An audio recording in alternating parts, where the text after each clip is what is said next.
Hello everyone, I am Dr. Ankita Goel, gynecologist and infertility specialist at Adya Fertility and Childcare Clinic. तो आज मैं आपको बताऊंगी कि एम्ब्रियो ट्रांसफर के बाद मुझसे मोस्ट कॉमन क्वेश्चन क्या पूछे जाते हैं। तो जो सबसे पहला क्वेश्चन होता है वो होता है कि मैं हेयर कलर या हेयर डाई करा सकती हूँ क्या। देखिए, ऐसी कोई स्टडीज नहीं है जो ये कहती हैं कि ये हार्मफुल है, but at the same time most of these chemicals they produce some fumes. ये फ्यूम जो होते हैं वो probably can be harmful for the baby. तो अगर आप अवॉइड कर सकते हैं तो at least first trimester that is 12 हफ्ते तक आपको अवॉइड करना चाहिए।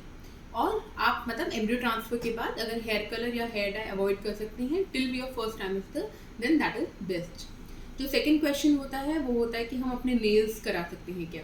तो अगेन सेम थिंग, नेल्स जब हम कोई भी नेल ट्रीटमेंट लेते हैं या फिर नेल पेंट यूज़ करते हैं, अलग अलग तरह के आजकल बहुत सारी चीज़ें होती हैं नेल्स के लिए भी, तो उसमें भी कुछ ना कुछ ऐसे केमिकल्स होते हैं विच प्रोड्यूस फ्यूम्स।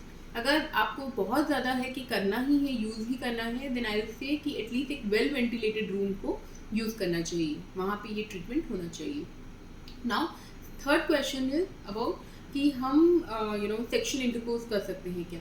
तो एम्ब्रियो ट्रांसफर के बाद जब तक आपका रिजल्ट नहीं आ रहा तब तक intercourse has to be avoided, because उसकी वजह से कभी कभी यूट्राइन कॉन्ट्रैक्शन इंड्यूस हो सकती है and we need a quiescent, और मतलब यूट्रस में अगर कॉन्ट्रैक्शन ना हो तो ज़्यादा अच्छा होता है। उसके लिए हमारा मतलब रिजल्ट आने के तक अगर हम अवॉइड कर सकते हैं।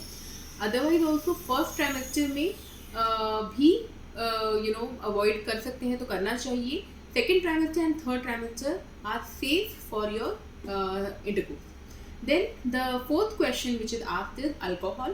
तो alcohol is a big no in all trimesters of pregnancy, चाहे वो एम्ब्रियो ट्रांसफर के तुरंत बाद हो, चाहे वो प्रेगनेंसी कंसेप्शन कंफर्म होने के बाद हो, पूरी थ्रू आउट प्रेगनेंसी अल्कोहल मना होता है।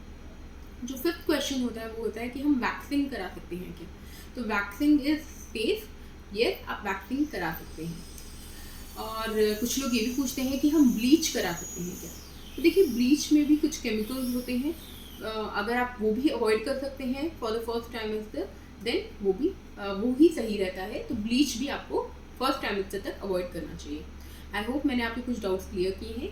If you have any more question please reach out to us at Aadya fertility and child care clinic. Thank you so much.